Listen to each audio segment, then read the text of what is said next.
Sir ये बात अलग है कि सब अपनी अपनी राजनीतिक विचारधारा अलग रखते हैं, लेकिन आप ये जो मैसेज डाल रहे हो ना कि बीजेपी की कार्यकाल में ना तो जवान सेफ है ना ये है। सर मेरी पोस्टिंग 2006 में J&K में थी, कुपवाड़ा में। वहाँ पे बॉर्डर पे एक रूल था, no first fire no more than 11 NM, यानी कि जब तक पाकिस्तान की तरफ से एक भी फायर नहीं आ जाता तुम कोई फायर नहीं करोगे। नो मोर देन 11 MM मतलब वो हमारे ऊपर RPG चलाएं, मोटरार चलाएं, कुछ भी चलाएं, हम 11 MM से ऊपर का राउंड नहीं चला सकते थे वहाँ पे। मेरे हाथ पे ओम गुदा हुआ है। इस ओम के गुदे होने की वजह से मुझे हाथ में रुमाल बांध के ड्यूटी करनी पड़ती थी वहाँ पे। अगर उनको ओम दिख गया ना तो छोटे छोटे बच्चे पत्थर मारना शुरू कर देते थे।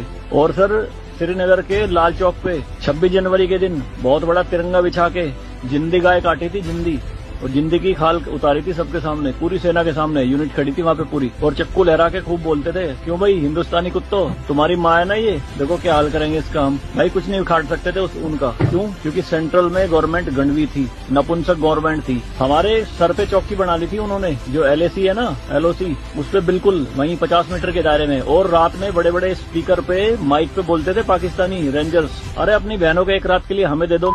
क्या हुआ हिंदुस्तानी नपुंसको, चलाओ गोली। कुछ नहीं कर सकते थे उनका। 2014 में जब गवर्नमेंट चेंज हुई तो सेना अध्यक्ष बिपिन रावत साहब जब उनसे मिले तो उन्होंने बताया कि बॉर्डर के हालात खराब है सर, छूट नहीं है जवानों को कुछ भी। तो PM मोदी ने कहा था कि छूट मेरी तरफ से पूरी है, मैं नहीं जाऊंगा वहां लड़ने, तुम जाओगे। आज की डेट में आप मुझे एक भी चौकी बता दो अगर वहां ढूंढने से मिल जाए। दूरबीन लगा के देखनी पड़ती है, पहाड़ों में, वो भी बंकरों में अंदर, सारी लगा दी उन्होंने तोप उड़ा के।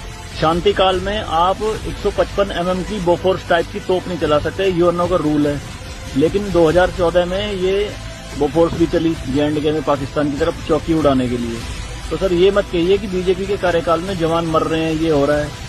सर सेना के जो हाथ खुले हैं ना वो बीजेपी के कार्यकाल में खुले हैं। मैं इसका